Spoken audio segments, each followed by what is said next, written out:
Assalamualaikum warahmatullahi wabarakatuh. Kembali lagi bersama saya Rista Hardianti. Di pertemuan kali ini kita akan membahas tentang materi kurikulum PKN di SD. Oke, mari kita simak penjelasannya.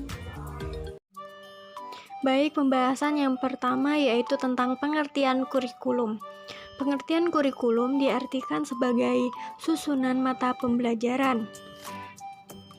Dewasa ini, pengertian kurikulum menurut beberapa pakar tidak hanya diartikan sebagai daftar mata pelajaran atau tujuan yang akan dicapai, tetapi pengertian kurikulum minimal mengandung 4 dimensi yang saling berhubungan, yaitu seperti satu, kurikulum sebagai ide.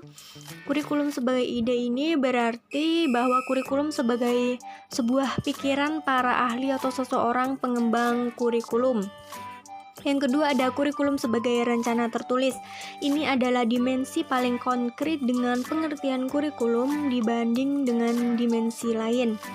Yang ketiga ada pengertian kurikulum sebagai kegiatan, dan ini merupakan hasil terjemahan guru operasional tentang kurikulum di lapangan berdasarkan pada kurikulum sebagai ide atau sebagai rencana yang tertulis. Yang keempat ada kurikulum sebagai hasil belajar yang diperoleh oleh anak didik. Yang selanjutnya ada pengembangan materi ajar PKN. Materi pembelajaran dipilih seoptimal mungkin untuk membaca peserta didik dalam mencapai standar kompetensi dan kompetensi dasar, agar peserta didik dapat membuat persiapan yang berguna daya dan berhasil guna. Maka guru dituntut memahami berbagai aspek yang berkaitan dengan pengembangan materi pembelajaran, baik berkaitan dengan jenis-jenis maupun prinsip-prinsip pengembangan materi, serta mengukur efektivitas persiapan tersebut. Nah, yang selanjutnya ada jenis-jenis materi pembelajaran. Dalam sebuah buku perencanaan pengajaran oleh Dr. Harjanto 2010, jenis-jenis materi pembelajaran diklasifikasikan sebagai berikut, yaitu ada fakta.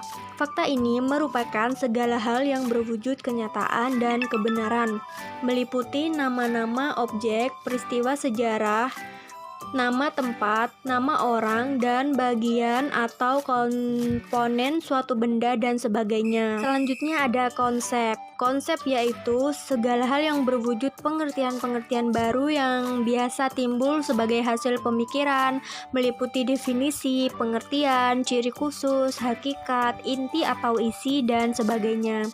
Dan yang selanjutnya ada prinsip. Prinsip ini merupakan hal-hal utama, pokok, dan memiliki posisi yang sangat penting, meliputi detail rumus, adagium, postulat, paradigma, teorema, serta hubungan antar konsep yang menggambarkan hubungan sebab akibat.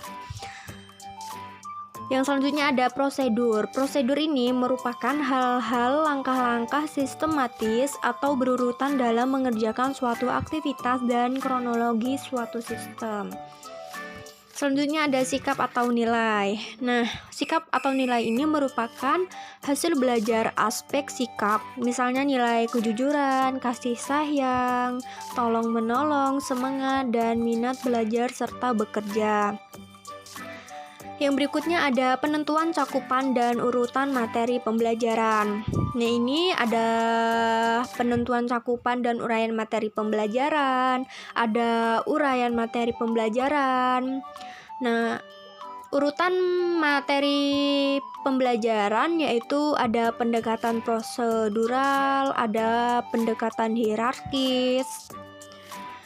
Dan yang berikutnya ada pengembangan sumber dan bahan ajar. Yang pertama sumber bahan ajar. Sumber bahan ajar learning resource adalah informasi yang disajikan dan disimpan dalam berbagai bentuk media yang dapat membantu peserta didik dalam mencapai standar kompetensi dan kompetensi dasar sebagai perwujudan kurikulum. Dan yang selanjutnya ada bahan ajar. Bahan ajar atau materi pembelajaran, instruksional material, adalah pengetahuan, keterampilan, dan sikap yang harus dipelajari siswa dalam rangka mencapai standar kompetensi yang telah ditentukan.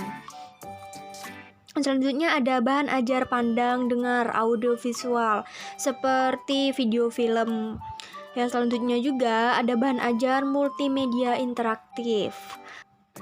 Yang berikutnya ada prinsip-prinsip pengembangan materi. Prinsip-prinsip yang dijadikan dasar dalam penentuan materi pembelajaran adalah kesesuaian atau relevansi, konsistensi ilmiah, mengandung nilai etik dan kecakupan.